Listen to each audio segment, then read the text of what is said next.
Ayun, good day sa lahat. So meron na naman tayo isang helmet na itatalakay sa inyo. So hindi na to siguro bago pa sa inyo, pero I think it's the first time na i-review ko ito. Yung Spider Reboot version 2. So meron siyang version 1. So ito yung version 2, Reboot 2 yung nakalagay dito. And then unang tingin mo sa kanya parang mabigat, pero kapag hinawakan mo, grabe, sobrang gaan. Kung i-compare ko to sa SEC na Reflex ng SEC na brand na helmet or SEC na tinatawag, ay mas magaan to kaysa doon. So yun nga lang, wala siyang design dito sa likod na spoiler, di kagaya ng Reflex na meron ditong mahabang spoiler sa likod.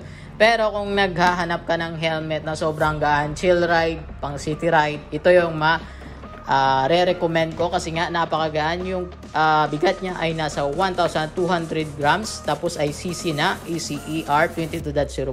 So isa siyang matibay na half face na mabibili natin sa market. So may nakalagay dito V12 visor code.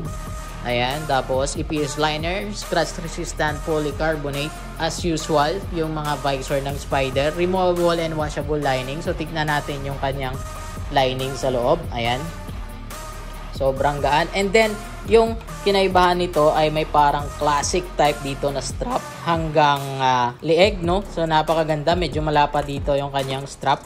Hindi kagaya ng ibang brand na wala siyang ganto.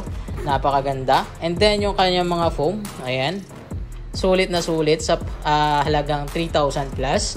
Or sa ibang sa market or sa ibang shop, mabibili nyo siya ng 3,000 pesos. Pero dito sa akin ay nasa 3,000 plus.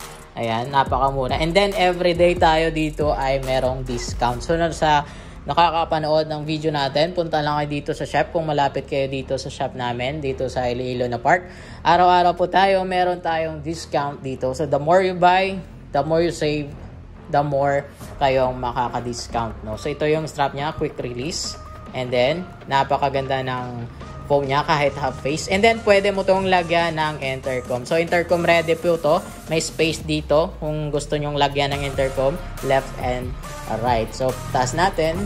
Kapag itinaas, ito na yung kanyang look. Ayan, napakasulit nito.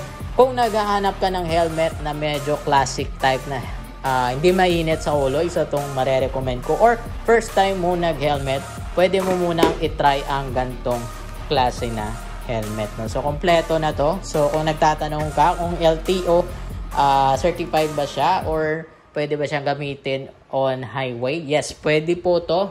So lahat ng merong visor sa harap na helmet ay pwede, maliban lang doon sa mga parang walang mga visor na mga helmet. Pero dito sa Iloilo hindi naman stricto masyado yung mga enforcer or mga LTO about the helmet, no? So kung naghahanap ka ng pang chill ride na helmet, so ito yung marirecommend ko. Napakagaan, napakalamig.